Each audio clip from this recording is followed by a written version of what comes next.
One of my pet peeves was same old, same old, same old. Whenever I get an idea in my head, nothing could really stop me.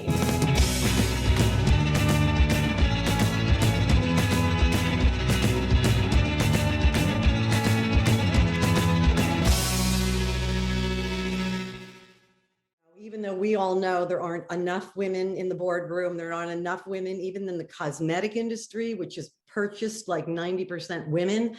The amount of women CEOs at the big companies is tiny. So there's so much room for improvement and so much work that needs to be done. But I think the difference, if I look at the beginning of my career and now, is women supporting women.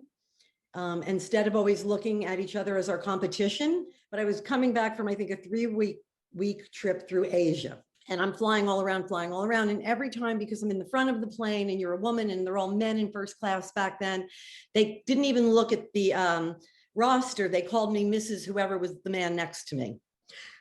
It was going on like nonstop. So I'm on the last flight back, I think, from Tokyo to New York. And this poor flight attendant goes, Mrs. So, like, I don't know him. You can be whatever you want to be. And don't let anybody dissuade you.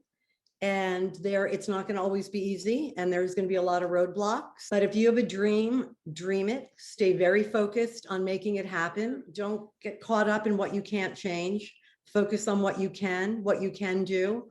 And you can be whatever you want to be. And I think that's how we, need to inspire young women of today from the very beginning, as soon as they're walking, talking, or maybe in vitro, that, don't let anybody get in your way. Go for it and dream big. It's funny, this reminds me of a conversation I had with my 9-year-old daughter last week. She was home and she made this little book, and every page was a different character of a girl. And one was an artist and one was a business person. It was just a whole book of different people. And I said, oh, that's interesting, Arlette, because these are all the things that you want to be. I said, and you can be all of these things, but you don't have to be all of these things. You can be one of the things, 10 of the things, or none of the things. So I think the message is, yes, you can be anything that you want to be. Anything is possible. I always say anything and everything is possible. You don't need to always see the clear path of how you're going to get there, but know that you can do it.